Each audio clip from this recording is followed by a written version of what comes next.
Now that we're finished building this object here for the game, the next step is data asset exchange. Now, data asset exchange is one of those tricky things where you have to get stuff from one environment to another, and flawlessly. It has to work. And that's always one of the toughest parts of a game pipeline. That's where a lot of stuff can go wrong. Fortunately, there is a smooth workflow you can follow from Softimage to the Unity game engine, and it's not too much of a hassle, actually. It's pretty simple and straightforward. So we're going to be using the FBX format, which Unity supports, and it's fantastic. It's unofficially a pretty universal format that you can use for moving assets from one environment to another. So let's take this object. In Softimage, what I like to do before I export an object out to Game Engine, what I like to do is make sure that everything's finalized. Now, in the case of this object here, this is for training purposes. So if I was doing an actual production game, I would sit here and I would really optimize this mesh a lot more. Right now, it's just under 1,000 triangles. That doesn't mean that the Unity game engine can't handle it. It can easily handle that. But for optimization reasons, I would come in here and I would optimize this further, reduce the triangles a bit more. But in this case, it works out fine for what we're trying to do for this tutorial. So I'm going to leave it alone. I'm going to say it's optimized enough. And the other thing I like to do is I like to make sure that the pivot point is located in the center of the object or somewhere manageable.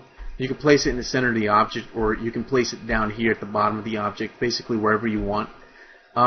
You can do it by going to the transform menu and going to move center to bounding box or move center to vertices. I always use bounding box. That's just what I've become accustomed to using. Okay, and you want to make sure that the same is for these bars over here. And that's pretty much it. I also like to take objects and freeze modeling on it just to keep things nice and clean. So this is pretty simple. We just take the objects that we want to export out. We're going to go to the File menu and go to Crosswalk. Okay, we'll see that we have an Export FBX option. So let's go ahead and click on that. So I'm going to call this Damaged Wall. Okay, my export options are going to show up. Pretty simple. I don't want to export cameras or lights. I'm going to choose selection only. That way only the objects I have selected will export out. We don't have any animation, so this doesn't matter. Everything else looks pretty good. I'm not going to export textures or anything like that. I'm just going to hit OK. I'm going to get this warning message. Now, this is a Softimage sort of thing here. Basically, it doesn't like it when you export an object without a texture projection.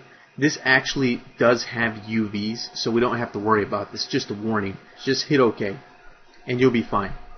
Alright, so now that the object is exported out in FBX format, what we need to do is jump into Unity and import this stuff in. So that's actually going to be pretty simple to use. So I'm going to jump into Unity. I actually have it open here. And I'm using a Unity project that I set up specifically for this tutorial. It's included with this tutorial. You can find it inside the tutorial directory when you downloaded it. The Unity project is actually called Unity Project. And if I go here and open up an Explorer window, I can show you what I'm talking about. Inside the Unity folder that comes with this tutorial, you'll find the Unity 3D Volume 2 Softimage project directory, which is the Softimage project directory we've been working with. You'll also find the Unity project directory over here. This is the actual project directory for Unity, so you want to open up Unity and load that project folder up, and you should be working with the same project as I am. So what I'm going to do is I'm going to open up a test scene here that I've created. So I'm going to double click it and open it up. And it's a pretty simple, straightforward scene with a ground here that's already textured and a simple light setup. So we have several lights over here. So let me right click on the meshes folder and go to show in Explorer. So here's my meshes folder. So what I'll do is I'll go to the Softimage folder, I'll go to the models directory, and I have a bunch of objects here. Remember my ZBrush objects and all that stuff, my Z tools and stuff. What I want to do is grab the Damaged Wall FBX file, and I'm just going to move this to my other screen over here and drag and drop the FBX file right in here in the meshes folder. Usually the correct way to import stuff into Unity is to right click in here inside of the project directory or project panel and go to import new asset, and import it that way through the import new asset dialog. I don't like to do that, however, simply because it only allows you to import stuff one object at a time, and when you're working on real production, you'll be importing hundreds of objects in, if not thousands, and that obviously would take too long to do. So I've imported the object in. Here it is. This is for the scale factor. I'll set it to a scale factor of 1 and hit apply. If I dig in here into the FBX file, I have basically two objects: the rebar, those metal bars that are sticking out of the wall, and then I've got this object, which is the actual damaged wall. So let me take the actual object and drop it here in our scene. So it looks something like this. It's got no normal maps or anything attached to it. So to fix that, we'll go over here to the damaged wall low res object, and you can see that it has a simple diffuse material. The diffuse material is not that great, so let me go over here and go to one of the built-in shaders. I'm going to use I'll use the bump specular. That'll work out pretty good. Now I don't have an actual texture in this case, but I do have a normal map.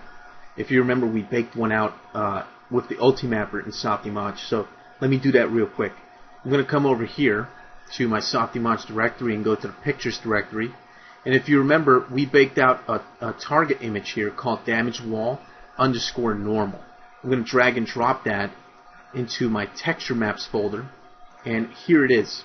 Now when I select it over here, I want to make sure that it imports correctly, so I'm going to go over here to the texture type and tell it that it's a normal map. I'm going to tell it to not generate from grayscale. This is going to ruin my normal map, so I'm going to check that off. And this is I believe this is a 2K normal map, if I remember correctly. I'm going to hit apply, so it re-imports with the new settings. So it's a 2K map, which is going to be very detailed. So I'm going to go back to my object here, and I don't have a texture, but that's fine. What I'll do is I'll drag and drop the normal map into the normal map slot, and you can see here in the preview window, we can see the normal map beautifully displayed on our object, which looks fantastic. So I'm going to come back over here into my scene view, bring this object up. Now it's a little bit too big, so let me go ahead and scale this guy down a little bit. I have a first-person controller in here, so I'm able to walk around in the scene and check stuff out. Let me switch this over to standalone, maximize on play, and I'm going to play this real quick. I'm going to jump in here, walk up to my object. There it is. So now I could see it in detail, and you could clearly see in the actual game preview over here. We can clearly see all of the detail that we sculpted inside of ZBrush has transferred over, and we've gotten into the game. Okay, so that's going to do it here.